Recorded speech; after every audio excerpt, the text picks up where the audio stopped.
Hello student, how are you? In previous lecture we start our third chapter, interior of the earth. Interior of earth. In previous video we start our third chapter, interior of earth. We were discussing about two type of the source of information of the earth. First is the direct source. Direct source में क्या था? Mining और volcano eruption direct source में आते थे। और indirect source में क्या क्या थे? मीट्रोस, टेम्परेचर, डेंसिटी जब डिक्रीज होती है तो उनसे भी हमें इसके बारे में पता चलता है।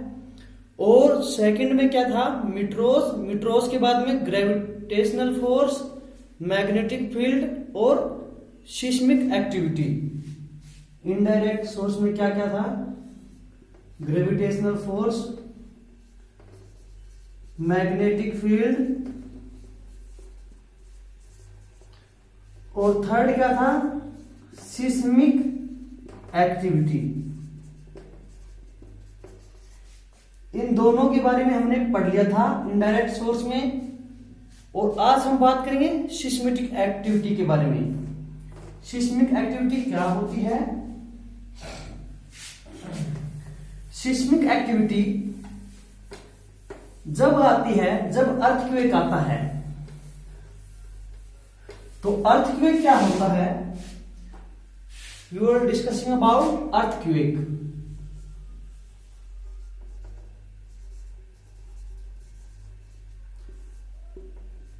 In simple word, earthquake is the shaking of earth. In simple word,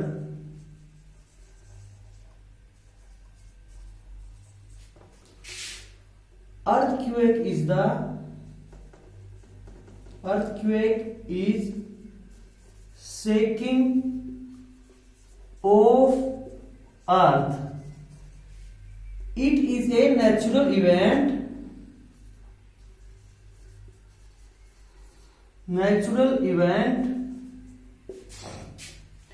It is due to the release of energy.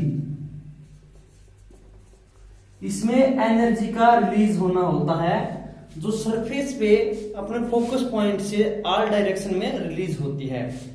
इसको बोलते हैं अर्थक्वेक। इसी से सिस्मिक वेव आती है। और ये कैसे क्यों होता है? How and why does the earth is shaking? जब फॉल्ट बनते हैं, बताते हैं आपको। ये था अर्थक्वेक। अर्थक्वेक क्यों आता है इसके बारे में हम बात करते हैं। जब इन एनर्जी रिलीज होती है वो फॉल्ट पे होती है। एनर्जी इज रिलीज टू इन द फॉल्ट लाइन पे। फॉल्ट क्या होती है? ये एक किस्म से ऐसे एक शार्प ब्रिक होता है रॉक्स में। जैसे इस साइड एक रॉक है, इस साइड अलग रॉक है, तो इनके बीच में जो ब्रिक होगा वो कहलाएगा फॉल्ट। ये समटाइम अपोजिट डायरेक्शन में भी मूव करते हैं और समटाइम एक डायरेक्शन में भी मूव करते हैं। जब ये अपोजिट डायरेक्शन में मूव करती हैं रॉक्स, ये इस साइड होगी, इस साइड होगी, तो ये फॉल्ट होगा। तब यहां पे कुछ नहीं आएगा।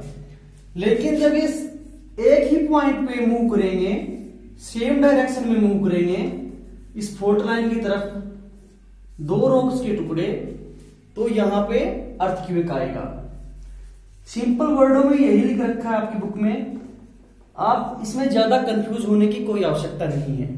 ओके, ये वैसे पेपर में भी नहीं आता, बस आपको समझना है, माइंड में कंसेप्ट तैयार करना है। इसके बाद में फोकस के बारे में बात करते हैं। फोकस क्या है?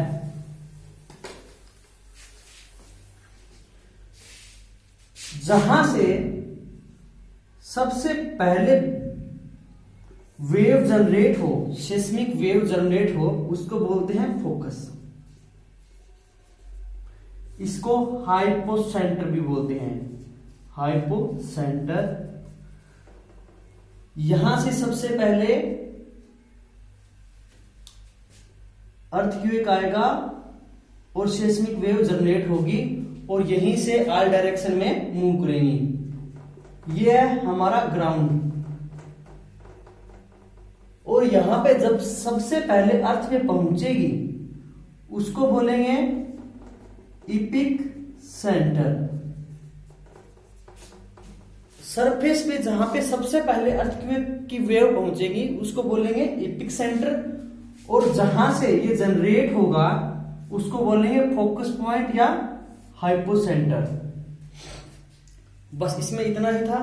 अब बात करते हैं इससे आगे अर्थक्वेक वेव। अर्थक्वेक वेव के बारे में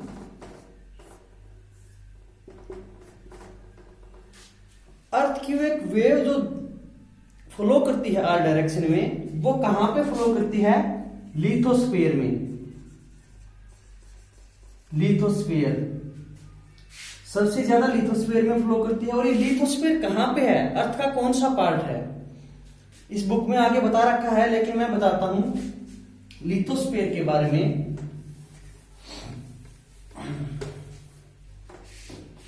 ये हमारी अर्थ है, ये ग्राउंड है ऊपर से और ये इसकी डेप्थ है। इस अर्थ के 200 किलोमीटर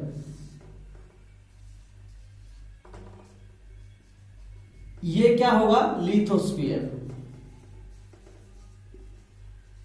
अर्थ के ऊपर के 200 किलोमीटर के पार्ट को लिथोस्फीयर बोलते हैं। और अर्थक्वेक की वेव इसी में सबसे ज्यादा फ्लो करती है। और इसको जो मापने का यंत्र है, मापने का पैमाना है, उसको बोलेंगे सिस्मोग्राफ। सिस्मोग्राफ। इससे भूकंप की इंटेंसिटी को मापते हैं। यह पेपर में भी आता है बहुत बार, सिस्मोग्राफ। और इसी की सहायता से मापने पे हमें 2 प्रकार की वेव का पता चलता है। एक तो है इनमें बॉडी वेव,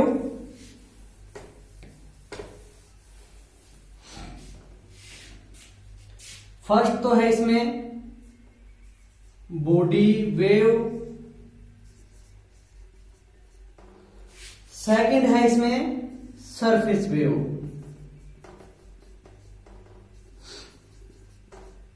बॉडी वेव कौन सी होती है? जो अर्थ के फोकस से जनरेट होकर और अर्थ के ग्राउंड तक जाए, उसको बोलते हैं बॉडी वेव। ये होगी बॉडी वेव। और सरफेस वेव कौन सी होगी? जो अर्थ के सरफेस पे पहुंचने के बाद ऑयल डायरेक्शन में मूव करे, उसको बोलते हैं surface wave. Okay student, simple definition है इनकी। फोकस से अर्थ के सरफेस तक जो फ्लो करती है इसकी बॉडी में, अर्थ की बॉडी में, वो होती है बॉडी वेव। और जो अर्थ के सरफेस पे मूव करे वो होती है सरफेस वेव। सिंपल वर्डों में इसको इतना ही बोलेंगे। और सरफेस वेव 2 टाइप की होती है, P wave and S wave. ये इसके आगे 2 टाइप आ जाते हैं सरफेस वेव के। पी वेव से क्या मीनिंग है? जो सबसे पहले फास्टर वेव होती है, जो मूव करती है, उसको पी वेव बोलते हैं। इसका नाम है प्राइमरी वेव। फास्टर वेव है और सबसे पहले पी वेव ही फ्लो करेगी।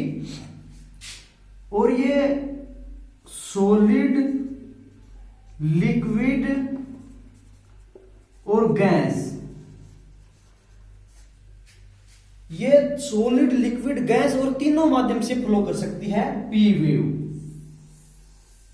प्राइमरी वेव होती है, फास्टर वेव होती है, सबसे पहले आती है पी वेव।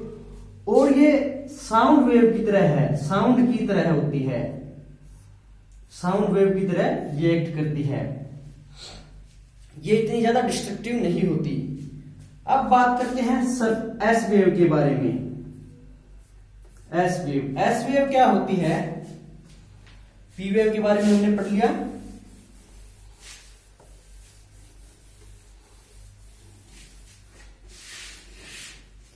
अब आती है सेकंड एस वेव। ये बॉडी वेव का ही, सरफेस वेव का ही एक टाइप है। एक तो पी वेव था, एक एस वेव। एस वेव ये आती है पी वेव के कुछ टाइम लैग करने के बाद। इसको बोलते हैं सेकेंडरी वेव। और ये वेव केवल सॉलिड मटेरियल से ही फ्लो कर सकती है। Flow on only solid material. ये होगी solid wave. Secondary wave solid से ही फ्लो करती है और इसी से ही अर्थ के इंटरनल पार्ट के बारे में हमें अधिक जानकारी मिलती है। ऐसा क्यों कि ये केवल सॉलिड में से ही पास होगी तो हमें सॉलिड के बारे में पता चलेगा, लेकिन जहां से ये वेव रिफ्लेक्ट होकर वापस ना आई तो मेन वहां का पार्ट मेल्टिंग अवस्था में है। तो एस वेव से हमें अधिक जानकारी मिलती है अर्थ के इंटीरियर पार्ट के बारे में। और ये वेव ज्यादा डिस्ट्रक्टिव होती है। जब ये वेव आती है तो सभी को इधर उधर सड़कों को उखाड़ देती है, पेड़ों को उखाड़ देती है। सबसे ज्यादा डिस्ट्रक्टिव होती है सेकेंडरी वेव। ओके स्टूडेंट, आज के लिए इतना ही। आगे नेक्स्ट वीडियो में हम इससे आगे पढ़ेंगे propagation of the earthquake wave. Thank you student.